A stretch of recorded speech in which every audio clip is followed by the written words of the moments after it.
અમે તો ક્યારેક નીકળ્યું છે અઠવાડિયા 10 દિવસમાં, પણ તમે કાયમ કુંડળાથી માંડી છેક નાની નાની ઝૂંપડા સુધી મિત્રો આપણા રસ્તાની હાલત શું છે મિત્રો, હવે આપણે જાગૃત થવું જોઈએ। આજ દિવસ સુધી આપણા આગળ કોઈ એવો વિકલ્પ નહોતો, પણ 2022 પછી રાજુભાઈ કરપડા જેવો આપણા પાસે વિકલ્પ આવી ગયો છે મિત્રો।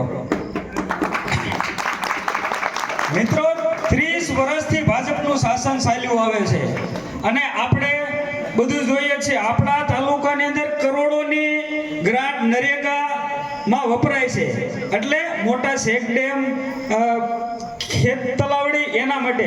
પણ મિત્રો આજ દિવસ સુધી એક પણ કરોડો રૂપિયા વપરાય છે, પણ આજ દિવસ સુધી એક પણ ખેત તલાવડું કે બોરીબંધ તલાવડું ક્યાંય બન્યું નથી, જેના લીધેથી આપણું પાણી જે ચોમાસામાં જે વરસે છે તે બધું જતું રહે છે। ગ્રાન્ટ આના પાછળ કરોડો રૂપિયાની આપણા વિસ્તારમાં વપરાય છે, પણ મિત્રો આપણે જાણતા નથી। આ બધા ઇમેને દેવકણભાઈ ગયા વર્ષે 80 ગામડાના ઇમે આંકડા લીધા કે નર્મદાનું પીવાનું પાણી તો 40 થી ઓછા ગામડા હતા, ખરેખર કાગળ ઉપર બોલે છે ને પાણી આવે છે પણ આવતું નથી। પણ મિત્રો હવે આપણે જાગૃત થવું જોઈએ। જેમ વિસાવદરની જનતા જેમ જાગૃત થઈ મિત્રો, ત્યાં લગભગ ગુજરાતના મુખ્યમંત્રીથી માંડીને તમામ ધારાસભ્યો, તમામ બુટલેગરો, ગુંડા બધાએ બહુ જ મહેનત કરી, પણ છતાંય મિત્રો ગોપાલભાઈ ઇટાલિયને 17,000 મતોથી જીતાયા છે। ત્યાંની પબ્લિક જાગૃત થઈ, પણ મિત્રો હવે આપણે પણ જાગૃત થવું પડશે। જાગૃત કરવા જ આ જે બેઠેલી ટીમ છે ને એ આજ આવ્યા છે અને છેલ્લા આની પહેલા ઢોકળવા છે, અને લગભગ તાલુકામાં અમે તો એ ટાર્ગેટ માર્યો છે લગભગ ગામડામાં આપણે સભા કરવી છે। બાકી આ લોકોને ઘણી બધી તકલીફ, અમારા પ્રદેશમાં બેઠેલા નેતાઓ છે એમને બી ઘણી તકલીફ થઈ છે।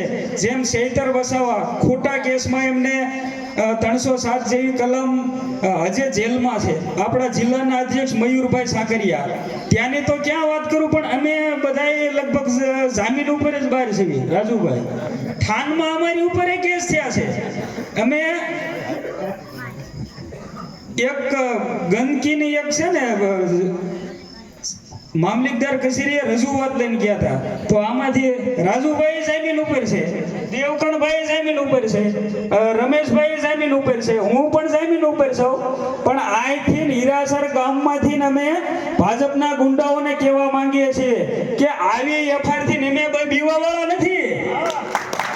આવી તો આજે આ વિસ્તારના ખેડૂતો માટે ઘણી બધી એફઆઈઆર થાય તો અમે બધાય છેલ્લા શ્વાસ સુધી લડી લેવાના છીએ।